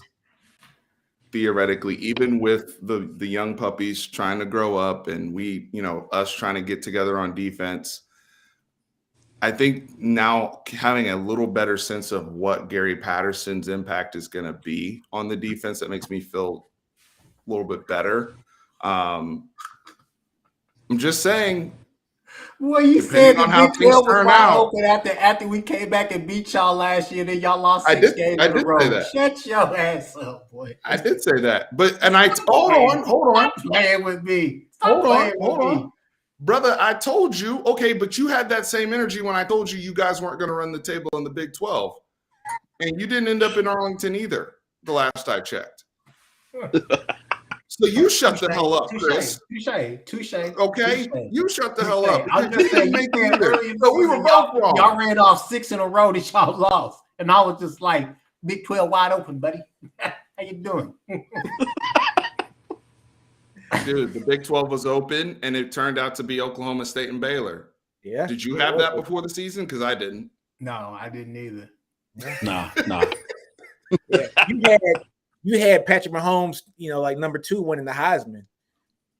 Look, like I said, and I say it again. And we can, you know what? We can use BUSR. We can use BUSR. Spencer Rattler will be a top 10 pick next year in the 22 draft. Chris, the 23 draft. You guys should be thanking Texas for Spencer Rattler sucking it up against us and us allowing Caleb to play the damn game. You guys should be thanking Texas. You guys should be like, thank you, Texas, because with you guys beating up on Spencer so bad, we were able to pull him out the damn game, and then it was the Caleb show after that. You guys put money on it. Put money on it, baby. Put money on it. Put money on what? Pick next year. Top 10 pick. Hey man, I don't bet on games. We're gonna talk in the DMs. I got you, bro. I got you. Okay. Well, I don't bet on game. That's my property. Since you plugged my sponsor, I will say on BUSR there is plus 800 odds on Caleb Williams to win the Heisman Trophy. So you people, you do with that information what you will. Plus 800 for Caleb Williams. Tracy gonna have to be below. Chris, now you've offended the zebras. You offended the zebras, Tracy. Tracy is an official. I'm talking about the officials. Well, you tell your friends, all right, don't ever come back don't come to Oklahoma, don't come to Norman. They got to see me if they do. No fly zone around here. No fly zone. Guys, go ahead, Nino. Yeah, man. Let me get my picks, man. Please. I think it's Baylor, right? I think Baylor is the team to beat, and like the sign of a good team, right, is, your first year, you lose by a little bit, which is what Baylor did their first year with Dave Aranda. The second year, you win by a little bit, right? And that's what he did this year. He didn't blow anybody out this year. He won by a little bit every game and ended up, actually winning the Big 12 championship. And then going to the bowl game, and winning that one as well. The third year, on the sign of a good coach, is those small wins that you got, you were able to increase those wins to something big like the next year. So I think Baylor is the team to beat. They are the champion, right? So they are the team to beat until somebody beats them. And after that, to be honest, I think it is a wide open conference. That's just my opinion. I think that, OU's lost a lot of folks, especially on the defensive side of the ball, especially on that D line. no matter what anybody on this call wants to say, losing Caleb Williams was huge. And DG, whatever his name is, maybe he's good, but we got to see this against Power 5 opponents. Because when I went and checked some receipts, right? I checked some receipts right now. I'm just looking at the AAC, right? And Florida Atlantic. Oh, I'm sorry, that's Conference USA. He played them too. Game against Pitt, he lost. That's the ACC team. Then he goes against Connecticut's, Cincinnati lost. Then we're talking about Eastern Carolina, Temple, Cougar, Houston, Tulsa, Tulane. Hey, Nick. South Florida. Nick, don't talk about my QB like that, baby. Don't talk about my QB like that. I'm just saying. I'm just talking about the level of competition that he was playing. Now, and Nayor, who you talking about, played at Wyoming. He played at Wyoming. He did play at Wyoming, but Chris, he's a wide receiver that only gets targeted 4 or 5 times a game, and not a quarterback that has the ball in his hands 100% of the time. But I will say this: he did beat Tulane and didn't have to go to overtime, so he might be the guy for you guys at Oklahoma. He might be the guy. You know what you need. You know what you need. You know what you need, Nick. You know what I'm saying? Big Nick. You know what I'm saying? Big Nick in the house. Military vet. You know what I'm saying? All of that, huh? Big guy, huh? You need a country boy ass whooping for the stuff you saying right now. It's just ridiculous, bro. I love y'all. UCF's last I checked that, bro. You know what? Forget it. Scratch everything I just said. OU's Big 12 to lose. It's OU's Big 12 to lose. Who's the Big 12 team? Huh? Oh, UCF. I said last I checked, UCF's a Big 12 team. Not for another couple of years. I don't hear that. That's Big 12. That's a big Power 5 team right there. Not right now. Yeah, I know I'm just messing around, but it is what it is. It's gonna be good. I think it's Baylor, man. And then I think if Baylor is that team, and if Dave Aranda is that coach, which I think he's a really good coach, I think that they take a step forward. And I think after that, it is open season for everybody else in the conference. Any hot takes or sleepers? Anything we want to address before we bounce? Because Sonny Dykes at TCU, man. That's interesting. I don't know. That's one of y'all rivals, but that's kind of interesting. We're everybody's rival, Chris. We're everybody's. Everybody. Texas Tech, we're their rival. TCU, Arkansas, y'all rival now, ain't they? Well, Arkansas, we got history with Arkansas. Yeah. No, I'll go here. And this isn't even a joke. I'll any one of y'all, I'll make a bet right now. Kansas is going 2 in a row. 2 in a row against Texas. Huh? No. Kansas 2 in a row against Texas in Lawrence. No. They're gonna, repeat what the magic that they pulled off in Austin is happening. Oh, y'all gotta go to them boys this year. I'll take your money. No. Yeah. Hey, we all gonna talk in the DMs after this because I want to put something on that game. Everybody got the code already. Steve, what's the code, man? What's the code? LVI 20, or you can use the Sports 100 FP promo. So we're gonna punch that in. We're gonna take your money. So that's crazy, man. All right, gladly. It's happening. That's Leipold, y'all. Okay. Look at them wishing demise on us. Interesting. Damn Jayhawks, boy. That boy got an Applebee's commercial off of y'all. Yeah, I must feel happy. Tracy wants in too. So does Danny. Yeah, I'm not betting more than one person.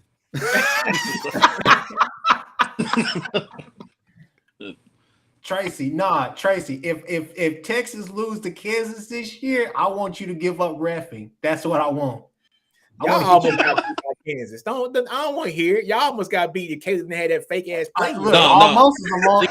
Almost, that's a fine line between almost. No, Lincoln Riley and Caleb Williams almost lost to Kansas. Lincoln Riley and Caleb Williams almost lost to Kansas. Caleb won the game for you. Over there, stealing the ball at the end. Yeah, that was pretty sweet. That was a pretty sweet move. Seti said Hold on. Seti's running a really good. He runs a weekly Longhorn Twitter on there. Seti got into it with Chris last week. So said, look here, never listen to a fan base on their season outlook. Name a pundit that isn't expecting Okie to dip. They lost all their best players and the entire staff just stopped. No, but in that Chris. space, man, they were talking. They sounded so ignorant. Oh, use $1 billion in debt. I was like, what are you talking about? We're talking about wins and losses, fam. You said y'all will not leave. Y'all talk about us all the time and say all this poverty stuff. And I'm just like, the football program could fund the whole school. What are you talking about? $1 billion in debt. What are we talking about? Like, well, where's the line? My thing matter, is, man. My thing is just where's the line then? Where's the line? We can all talk about this maybe. Where's the line as far as, okay, OU didn't take a dip versus OU, dipped. So like as far as I'm talking about like the win-loss line. So like let's say if OU wins nine games, if OU wins 9 games in the regular season, is that taking a dip? Because I mean technically OU hasn't. That would be the lowest amount of wins OU's had in forever in the regular season. So is it lower than that? Is it? Yeah. Hey, Seth. If they go 8-4 or under, that's a dip. Okay, I agree with that. That's just yeah. I say if OU goes 8-4 or under, that's a dip for them. Well, let me pull up the schedule because some of this stuff is relative to the schedule, right? Like also out of conference. Right. The biggest, it's at Nebraska is their big out of conference game, which is going to be interesting. With Casey, he don't have a Xavier Worthy over there to help light OU. He got the coldest Crawford, that boy from Shreveport. The coldest. Oh my God, boy! This boy Nick been doing this homework. Look at him, boy. Look at him. Hey, I'm from Shreveport, so I know all about the coldest Crawford. Boy Nick been doing his homework. He got the new glasses. Look, the hat. Is that hat new merch? Can I buy that too? No, man, it's not new. It's old. You know what I'm saying? No, man, but hey, you guys know. Hey, look, I'm from Shreveport. The kid's from Shreveport. He went to the same high school as my stepmom, so I've been following him in high school for like the past 3 years. Really good player, man. Really good player, but true freshman. I don't expect much from true freshmen unless they're worthy. You know what I'm saying? I'll go on record though, just to put mine out there. I might have said this last time we all linked up, but I think OU's winning 10 games regular season, not even including the bowl game. 10 games minimum. At least 2022. Like and part of it is the schedule, because I think the schedule really is favorable. Like Baylor's got to go at least. Was that Chris that said at least? I think I said at least. Right? Oh, okay.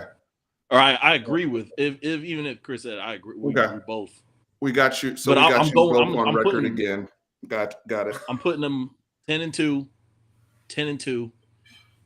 and I think at that point, obviously they're going to be in contention for a Big 12 championship appearance. All right, Queen gonna tear y'all ass up this year. That's okay. Even if he does, that's just going to be one of their 2 losses again. Y'all gonna see that mullet coming out the back of the helmet. It's gonna be flowing like wax. Yeah. If he don't lose some teeth when Will Anderson chasing him around the field, that mullet gonna have some grass stains in it. Chris, Texas Homer comment here. He said that he has a video coming out soon that's sourced that OU is struggling to come out with the SEC bio. All right. I need to be on that video. I need to be interviewed for that so I can tell you how I feel about you and everybody else down there in the great state of Texas. Okay, that's all I gotta say about that. Hey, Steven, I can't wait. Since Chris likes to call us the poverty program, hey, Chris, your little poverty program, you can't even pay to get out your damn contract. Come to SEC. That's why he doesn't like to have the money conversations. Need it's the same thing that happened in the spaces last week. He doesn't like to talk about it. And I get it. I wouldn't want to talk about it either. Y'all sitting there saying we're $1 billion in debt and we ain't gonna be able to do nothing because y'all, now that y'all in Texas A&M got all the money, y'all can pay all these players to stay in Texas. I'm like, so y'all think that Alabama, OU, and all the rest of these schools, Georgia ain't gonna be able to come and get Texas players? At the end of the day, you want to make it to the league, and if you don't see those results, you're not going there. outside of Xavier Worthy, who else in your wide receiver core is gonna go? Because it definitely ain't gonna be Moochie, whatever you call him. Washington. Definitely ain't gonna be Whittington. You know, I love how well OU fans know our roster. I know, right? Never ceases to I amaze support me. y'all. I try to give y'all views. Try to watch what y'all saying, especially after y'all lose. They know the two deep as well as any other fan. I know. Oh, snaps. Hey, fellas, I gotta go, man. I gotta head out. Yeah, appreciate it, brother. Appreciate y'all, man. Peace. Peace. Y'all subscribe to Nino's Corner. And before we all bounce here, we'll go ahead and get Nick's out of here. Put that up here. Make sure y'all subscribe. Boom. But it is always a pleasure chopping it up with everybody. I see the comments are still rolling in. We still got 250 here. If you have not hit the like button, you're coming in for happy hour. Hit the like button. Hey, y'all can follow us at the Horns Down Pod on Twitter. You know, we roast Texas all the time, obviously, but we put that good content out. Follow the platform, you know what I'm saying? We on Spotify, we on everything. YouTube, we about to revive that. We got to get that out there. But yeah, man, you already know what it is. Horns Down. You already know. We talk that good talk over there. Everybody can come over there. Everybody's invited, even the Texas fans, even though y'all suck, but still, come on. You know, it is always fun chopping it up with y'all. As much as as much nonsense as can be spewed from the two of you. I have a great time every single time, and it's healthy therapy for us. To be able to do this. So very, very appreciative of that. Guys, make sure this is what we do. This is how we have fun. Everybody have a great weekend. We'll wrap up here. Anything else y'all got to plug? Or are we good? We good. Perfect. Well, guys, hit up BUSR. We got the promo right now. Let me get over to it. The Super Bowl 56 promo. Bet $1, get $10 for every touchdown. Rams and Bengals. We got Joe Burrow, Matthew Stafford in there. BUSR. Joe Mixon. You know what I'm saying? Joe Mixon, Samaje Perine, Obo. You know what I'm saying? Just a couple of names out there for you, boy. You know what I'm saying? Oh, you boys deep in there. Wow. That's what's up. So I appreciate y'all. Remember, horns always up. Peace.